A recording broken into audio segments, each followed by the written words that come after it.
Pega a sua Bíblia agora, vamos então ao momento do nosso estudo. Hoje vamos avançar com o tema dos 7 selos. Mas, na semana passada, ou melhor, ontem, quando nós estudamos a respeito da abertura do 6º selo, nós terminamos o capítulo 6 com uma pergunta. E a pergunta foi: chegou o grande dia da ira deles. Quem é que pode suster-se? Resposta: capítulo 7. Então, o capítulo 7 de Apocalipse é o que nós chamamos um capítulo parentético. Por quê? Porque ele é um parênteses que se abre entre o 6 e o 7, entre o 6 e o 8.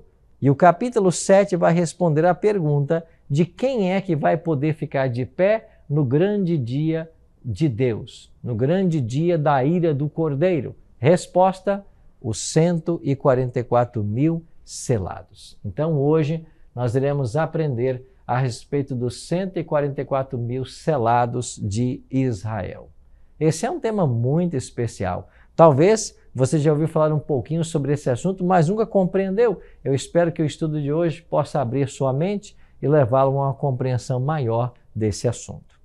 Mas antes de abrirmos a palavra de Deus, como a gente sempre faz aqui, a gente ora. E é por isso que eu quero convidar você para nós orarmos mais uma vez, pedindo a bênção do Senhor para o estudo desse assunto. Você ora comigo? Pai querido, muito obrigado, Senhor, por estarmos reunidos mais uma vez para estudarmos a Tua Palavra. Queremos suplicar ao Deus Espírito Santo que possa mais uma vez nos orientar, que Ele seja o nosso professor, que nós possamos aprender e entender o Teu recado para nós agora. Pedimos isso em nome de Jesus. Amém. Tomou a sua Bíblia aí? Então vamos ao estudo dos 144 mil. Antes de abrir o 7º selo, Jesus interrompe a profecia e dedica todo o capítulo 7 de Apocalipse para explicar-nos quem são as pessoas que serão salvas. Então, o capítulo 7 explica quem serão salvos. O capítulo 6 terminou com a pergunta: porque chegou o grande dia da ira deles, e quem é que pode suster-se? Quem poderá ficar de pé? Resposta, capítulo 7. Então, no verso 1, leio: depois disto, vi 4 anjos em pé, nos 4 cantos da terra, conservando seguros os 4 ventos da terra, para que nenhum vento soprasse sobre a terra, nem sobre o mar, nem sobre árvore alguma.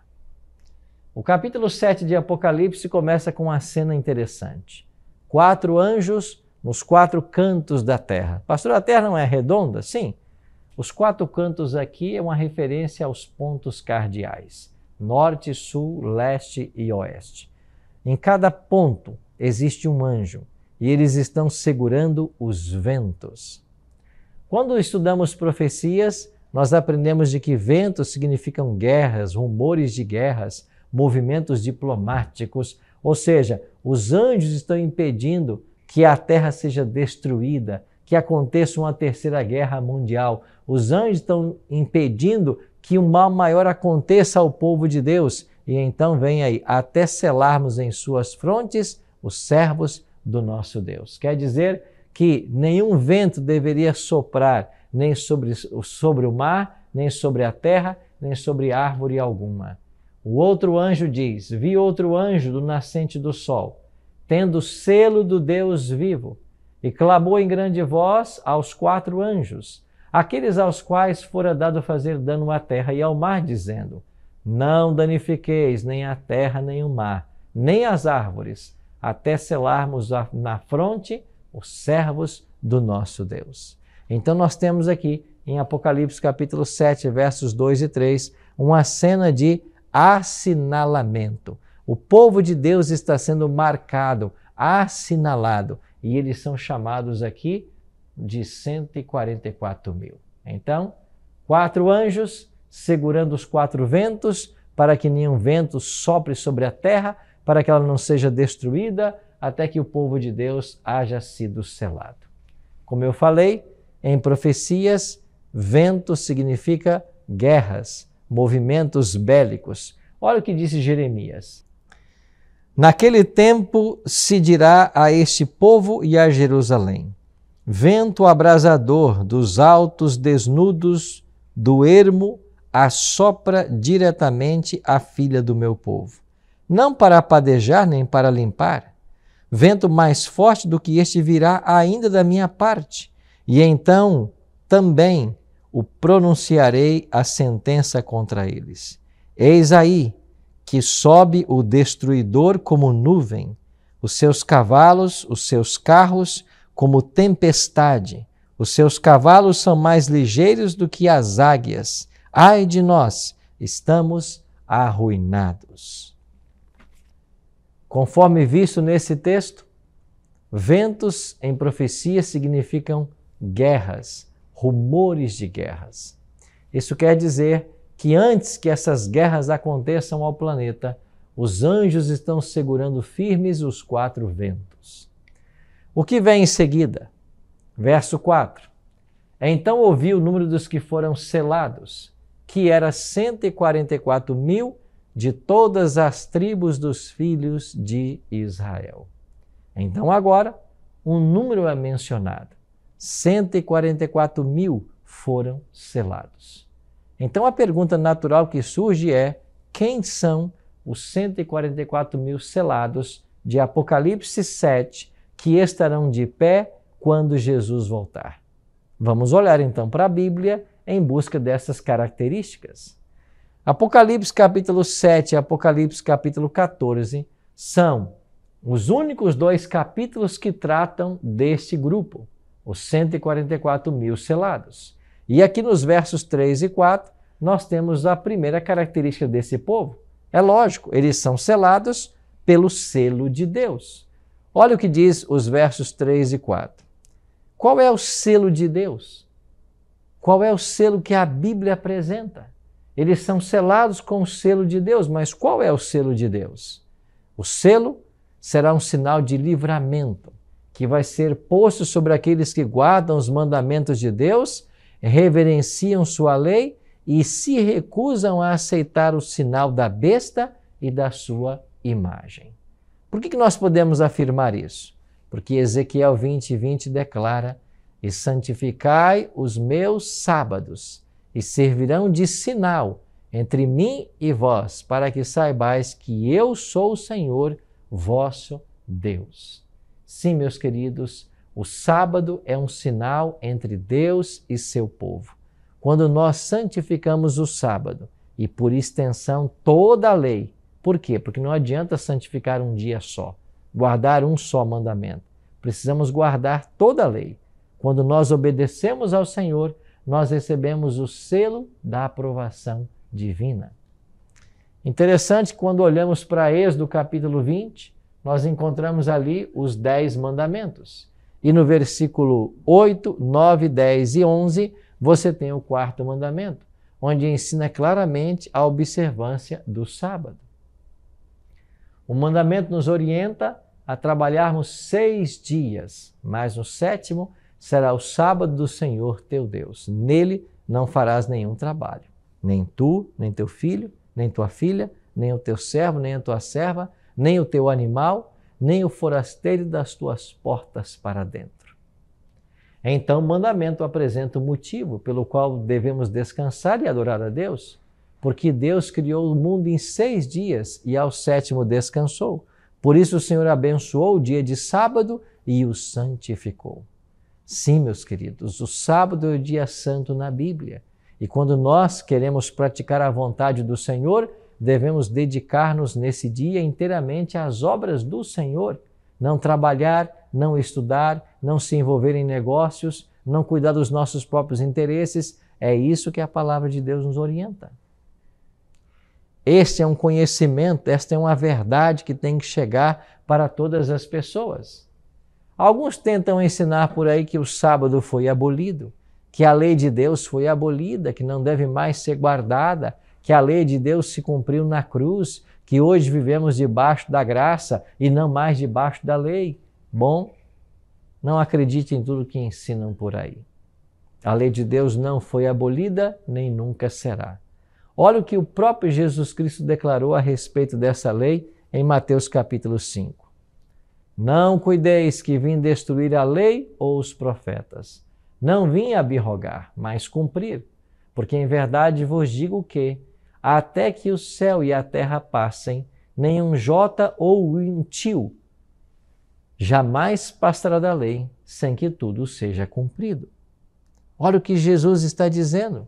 Eu não vim abirrogar a lei, eu vim cumprir a lei. Aí alguns querem ensinar que Jesus cumpriu a lei, por isso não precisamos cumpri-la. Quer dizer então que Jesus não matou e nós podemos matar? Jesus não roubou e nós podemos roubar? Jesus não adulterou e nós podemos adulterar? Que argumento é esse? Você percebe que muitos estão tentando confundir a sua mente, mas quando a gente estuda mais o tema, a gente percebe que muitos querem deixar de lado apenas o sábado. Não, os mandamentos estão em vigência com exceção do sábado. Aonde você encontra essa orientação na Bíblia? Aonde você encontra a base para dizer que nós hoje podemos rejeitar o sábado e aceitar qualquer outro dia no seu lugar como sendo dia santo? Não existe essa orientação na Bíblia. Pelo contrário, quando a gente olha Tiago capítulo 2, versos 10 a 12, Tiago está falando justamente o oposto. Olha o que Tiago ensinou. Porque qualquer que guardar toda a lei e tropeçar em um só ponto, tornou-se culpado de todos. Porque aquele que disse não cometerás adultério, também disse não matarás. Se tu, pois, não cometeres adultério, mas matares, estás feito transgressor da lei. Assim falai e assim procedei, como devemos ser julgados pela lei da liberdade. Você percebe o que Tiago está fazendo aqui nesse texto? Tiago está simplesmente ensinando que aquele que quebra um mandamento, não importa, quebrou toda a lei. Eu sempre gosto de usar a analogia de que a lei de Deus é como uma corrente de 10 elos. Você, para partir uma corrente de 10 elos, não precisa partir 2 elos. Um elo apenas será suficiente para partir a corrente. Assim também é a lei de Deus.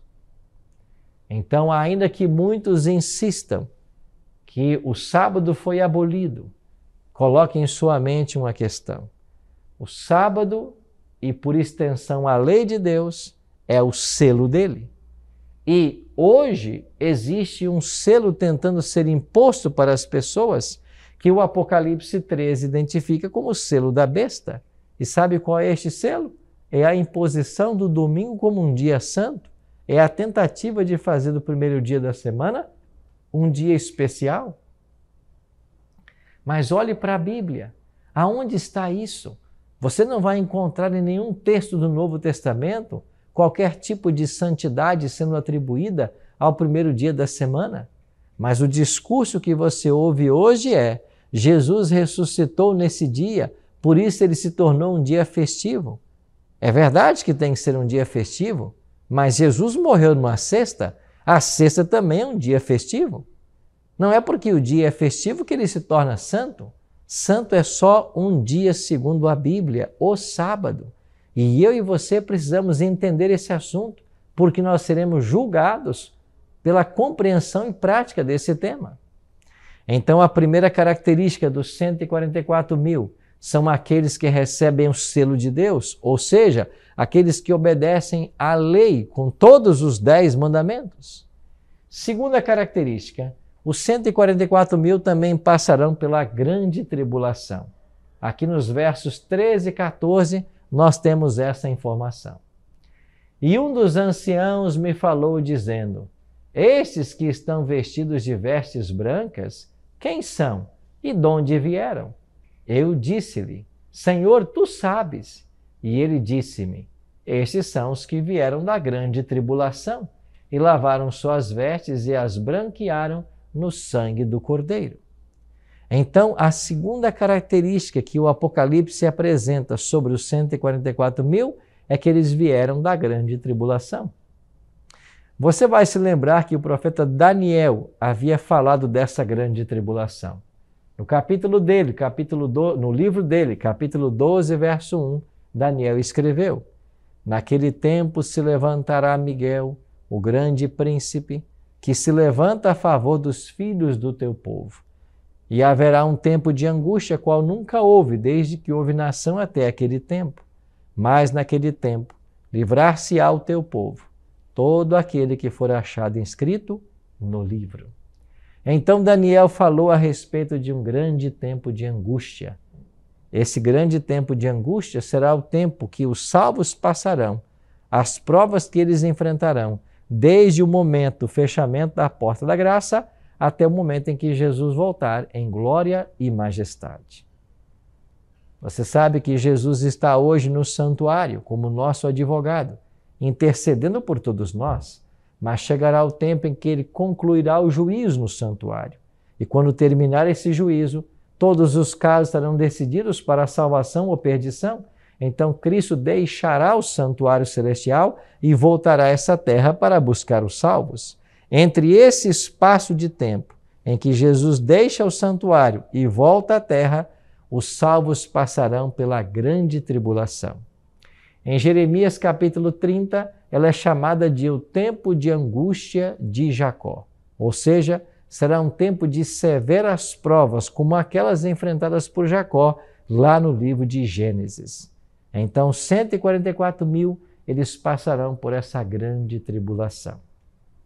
E uma terceira e última característica desse povo. Apocalipse 7,14 diz também que eles lavaram suas vestes e as alvejaram no sangue do Cordeiro.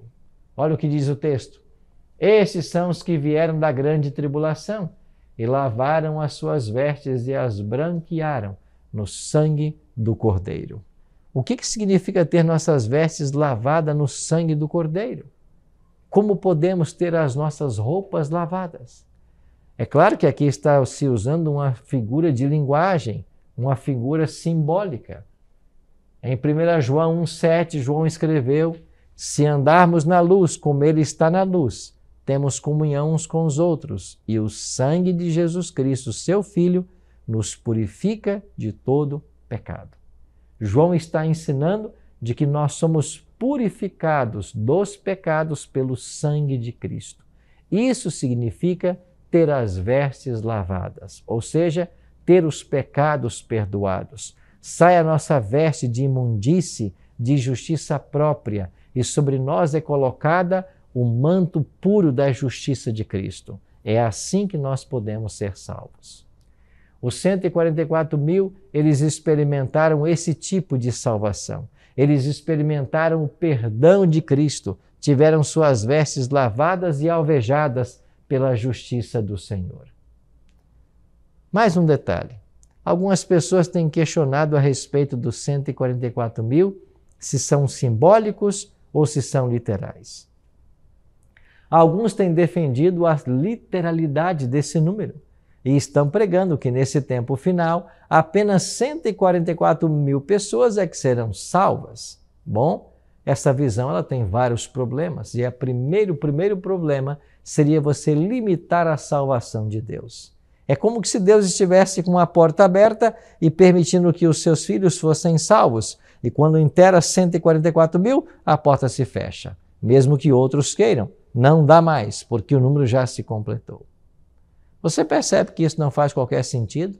João 3,16 diz que Jesus amou o mundo, que Deus amou o mundo e deu o seu Filho, para que todo o que nele crê não pereça, mas tenha vida eterna. Não há qualquer tipo de limites à quantidade de pessoas que Deus deseja salvar. Então é lógico que nós temos que partir para uma visão simbólica desse texto. E por que nós chegamos a essa conclusão? Primeiro, que Apocalipse 7 diz que foram selados os 144 mil, e se você continuar lendo, são 12 mil de cada tribo. 12 mil vezes 12, 144 mil. Mas a pergunta que eu faço para você é descendente literal do povo de Israel? Você é descendente de judeus? Qual é a sua tribo? Você está entendendo? Nós não somos descendentes do povo de Israel. Até porque das 12 tribos, 10 delas foram exterminadas no cativeiro assírio sobrando apenas duas, Judá e Benjamim. Daí o povo passou a ser conhecido como judeus. Mas o Apocalipse diz que são das 12 tribos. Mas elas foram exterminadas. Então não existe hoje descendentes daquelas tribos de Dan, Naftali, Azer, Zebulon. Lógico, não pode ser então literal. Tem que ser o israelita espiritual. E de fato o Novo Testamento chama os cristãos do novo Israel, o Israel espiritual de Deus. Um segundo ponto, não pode ser literal, porque no capítulo 14 de Apocalipse, Jesus Cristo é visto com os salvos. E lá é declarado que foi visto o Cordeiro no Monte Sião e com ele os 144 mil. Esta visão de João do capítulo 14, o que ela significa? João viu lá um animalzinho, o Cordeiro, lá no Monte Sião, em Jerusalém, com 144 mil pessoas salvas? Ou ele viu Cristo no céu com uma multidão de salvos? Então é lógico supor de que esse número é simbólico, não literal, porque João não está dizendo que ele viu um cordeirinho lá no Monte Sião em Jerusalém. Ele está tendo uma visão e essa visão é simbólica. Cristo é o Cordeiro de Deus e os 144 mil são os salvos do momento da volta de Jesus. Aqueles que estavam vivos, os que não passaram pela morte. E ainda um terceiro ponto, que nos leva a crer no simbolismo desse número, tem a ver com os milhares de conversos na hora undécima. Nós sabemos que quando o Evangelho alcançar o mundo inteiro no poder da chuva serôdia, milhares se converterão em um só dia. A palavra de Deus diz que o Pentecostes recebeu a chuva temporã, nós estamos aguardando a chuva serôdia, que será muito mais abundante. Se naquele dia, apenas um dia, 3 mil se converteram, quantos mais não se converterão em nossos dias? Agora imagine você uma multidão de conversos e de repente se completa o número dos salvos e é dito que ninguém mais tem a oportunidade de se converter. Então, com tudo isso, nós podemos chegar à conclusão de que os 144 mil é um título das pessoas que estarão vivas e salvas quando Jesus voltar a essa terra. É por isso que eu e você somos candidatos a esse grupo. E nós devemos nos preparar para estar prontos e estar entre aqueles que vão receber a coroa da vida eterna das mãos do Senhor. Querido amigo, eu e você só temos 2 caminhos. E o melhor caminho é aquele que aponta para a vida eterna. Eu e você precisamos fazer hoje uma escolha. A escolha de entregar o nosso coração a Jesus e nos preparar para os últimos eventos da história. A pergunta que eu faço para você é: você está se preparando para esse momento? Você está se preparando para a volta do Senhor? Você quer pertencer a esse grupo de 144 mil que estarão vivos e salvos quando Jesus voltar? Sim, meus amigos, que privilégio temos nós hoje de nos prepararmos para pertencer a esse grupo de salvos, os 144 mil selados de Israel. Eu e você somos o Israel moderno, o Israel espiritual. Espiritualmente, somos a continuidade do povo de Deus. E é por isso que nós temos acesso à salvação através do sangue de Cristo. Que hoje você decida entregar sua vida completamente nas mãos do Senhor e se preparar para a grande volta dele, quando então nós receberemos a coroa da vida eterna.